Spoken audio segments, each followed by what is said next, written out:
What's up, champs? Hope you're having a great day. Another day, another video. Before we do anything, I just want to make sure that I keep saying this because I'm pretty new to YouTube. So like, subscribe, comment. Really appreciate it. Apparently it helps with this thing called the algorithm. Yeah, I would really truly appreciate if you did like, subscribe, comment. In today's talk, we're going to talk about state control and how you need to be in charge of your own life, and more specifically, not only your own life, but your own emotions. Because if you can control your state, how you are feeling, you will be unfazed with the emotions that you're feeling. The emotions that you're feeling won't have a grip in your current state. And as a result of that, other people's bullshit won't affect you anything, just the smallest thing, right? A good friend of mine called me in the middle of the morning. I usually wake up around 5:30. Never turn on my phone before like midday. For some strange reason, I did it today. My friend calls me and say like, hey, like, do you got a minute? Like, I really need to talk to somebody. Sure, don't worry about it. Like, what's going on? Then we have this 1 hour conversation, and my friend just had a panic anxiety attack. It was his first, so as a result of that, he's obviously in shock, and that led us down in a rabbit hole talking about like how he's feeling and emotions and why it's important to control your emotions. I'm not saying you should deny your emotion. We're gonna go more into that because it's very important that you are again in tune with your emotions. But a lot of things that we're feeling is just input that we are getting from external things. So if you're letting external things control you, then and your mind is playing tricks on you, you will be nothing but a slave to your emotions. And that's mental slavery right there. That's what a lot of great thinkers, a lot of great writers, a lot of great musicians are talking about when they say like mental slavery is a real thing. If you get this wrong, like if you don't get this mind control, it sounds like hippie talk, right? But if you're not able to control your emotions and you are constantly reacting towards your emotions, what's going to end up happening is the following. You'll never be able to accomplish your truest potential. Number one, you're constantly controlled by something. Third thing will be that you're constantly feeling that you're not reaching your fullest potential, because there's always that thing that is almost like, it's almost putting a ceiling. It's like putting a cap on your potential. It's like, we won't let you get over here, because once you get over here, your emotion is going to start to freak in. So you meet a lot of people, or I personally meet a lot of people that are just this, right? Just like my friend was in this moment. So you get so affected by your emotions. If you go push yourself just a little bit outside of your comfort zone, what's going to end up happening is that you spaz out, and you don't dare to go outside of your comfort zone, because that's going to feel uncomfortable, and that uncomfortableness is going to remind you of that feeling. Is this making sense? So one of the things I told my friend when we were talking on the phone was, first thing is like, hey, look, like, just give me everything. Like, just ventilate. What are you feeling? Like, what did you think during this time? How are you feeling right now? Because he called me when he was out walking. And he told me, he's like, bro, like, I'm in bed. Like, I feel so bad. I don't know what to do. I wake up, I feel sick. Like, I'm getting shakes. I'm warm, but I'm freezing at the same time. And then I started thinking, I'm like, if this is life, if I'm gonna live like this for the rest of my life, because this has been going on a couple of weeks, it's like I'm not sure I can survive this. Like, I don't want to live this life. I'd rather die.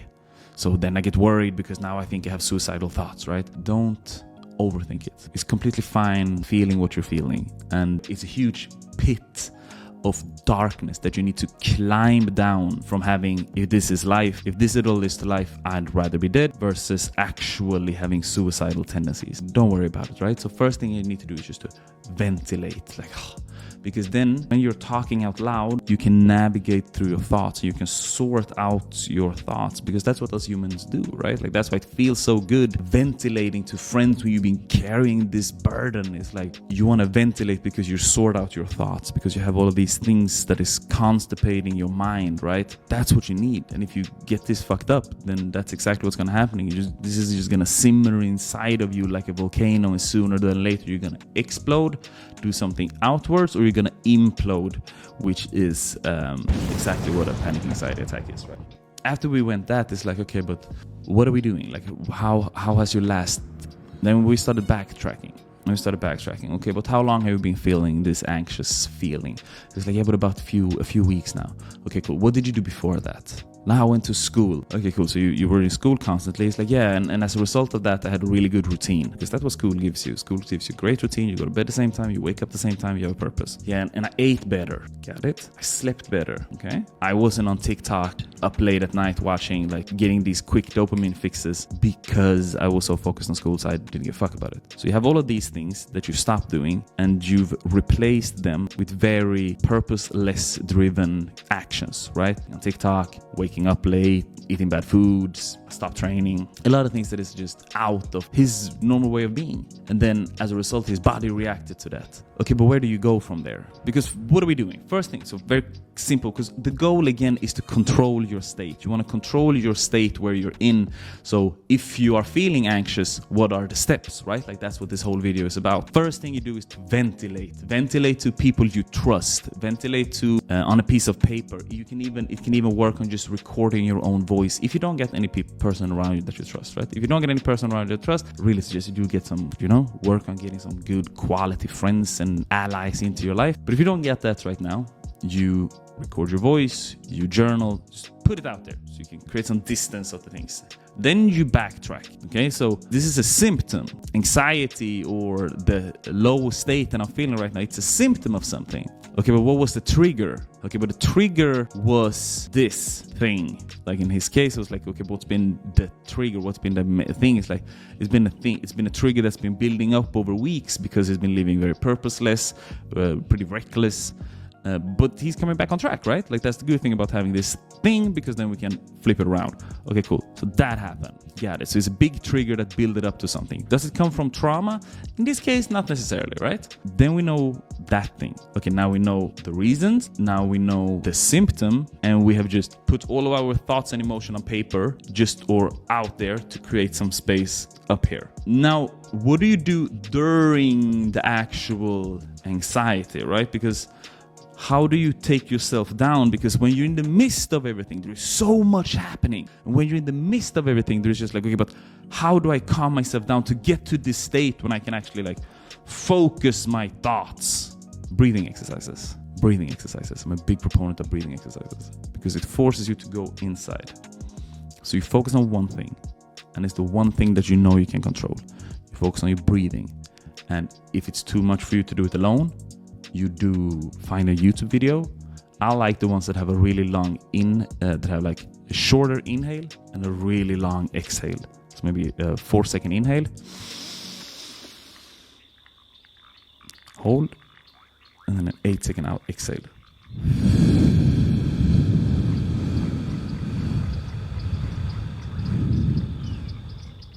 Then again, 4-second in,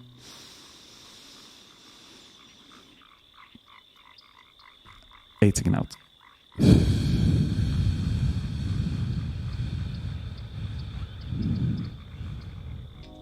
Those are the type of breathing exercises I like in order to collect myself. It's something called the vagus nerve, and when you take a longer exhale, when you do a longer exhale versus the longer inhale, you calm down the vagus nerve and you just get more zen, so to say. This is super hard to do when you are in a state of panic and everything is just overwhelming. That's why you got to practice it when you're not in a state of panic, right? And so you're practicing it to become better at life, right? It's like meditation. You don't meditate in order to become better at meditation. Like that's not the point. The point of meditation is to become better at life. That's why we're meditating, right? It's like I'm doing curls at the gym, not to get better at doing curls. I do curls because of the effect, the aesthetic effect of it, right? Or like the functional effect of it. That's the point. So with this, you do some preparations. What have we been laying out? We've been laying out the preparation. Learn breathing exercises. You learn how to control your thoughts. And then we learn about what do you do after, or like when you calm down a bit. Breathing exercises is to get your ass down straight away. It's like you're up here. Okay, let's go down to level. We're on level 10. We want to get down to level 0. Okay. 10 is panic. Perfect. Breathing exercises. Shoof. Now to level 8. Write things out. Talk. Ventilate. Level 7. Level 6. Perfect. Now what else do? We backtrack. Because when you're at level 5, you can at least see things clearer. Right? Like you can at least see things more clear. There's not You're not exploding at the moment. You're anxious, but you're not exploding at the moment. So where do you go from here? You start to map out your triggers. What was the trigger? Is this something that's been accumulating over time? And then you look at your lifestyle. Nutrition, sleep, and overall activity. Have you been inside a lot? Have you been moving out a lot? What have you been doing?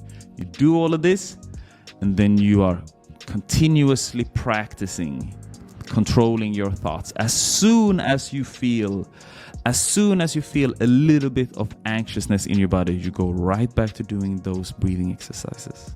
Because if you can't even take deep, because the good thing with breathing exercises is that you can do it anywhere. If you can't even take deep breaths around your friends or around the people around you, you have a way bigger problem. Or let's say it like this. If you are scared or anxious over taking deep breaths around the people that you spend your time with, that's the cause. They are the cause. You have a toxic relationship with your friends. Cut them, change them, improve, talk to them, try to improve it. And if it doesn't work, find something else. But this is essentially how you're controlling your state during a moment of anxiousness or during a panic attack. And then you might think to yourself, right? Because here's the thing, here's this thing on social media right now, especially for us men. It's like, yeah, but what do you want? Men don't need empathy. Like, what do you want? Like, empathy? Like, sympathy from me? Fuck yeah. What are you talking about? Of course I want. I'm in a state of panic. The fuck? I'm anxious. Yes, I want sympathy. The fuck? What's wrong with you? There's nothing wrong with it. Like, whoa, you want to talk about your emotions? Yes. That's exactly what I want. I exactly want to talk about my emotions because right now I'm overwhelmed with all of the emotions I'm feeling inside. I don't know how to sort them out, and I feel like I'm fucking about to implode. I'm exploding inwards. Yes, that's exactly what I want. I like some empathy and some sympathy from people that I trust, that I can talk to. And there's nothing wrong with that, brother. If you're watching, there's nothing wrong with that. Yeah, but that's what women are doing. Maybe you should learn from women then. Maybe you should stop listening to these angry men and listening to some women instead in that case, because that's obviously what you need in your life. There's nothing wrong with it. There's nothing weak about it. It doesn't make you less of a man. Fucking good for you, brother. All right? So, pretty straightforward. I think there's a lot of nuggets in this, so go back. Please, in the comment section, let me know what you think about these videos. They are shorter. I can push them out more faster. Let me know what you think about these types of videos. Comment, and please press that thumb button. We'd really appreciate it. And subscribe if you like anything that we're doing over here. Stay sharp.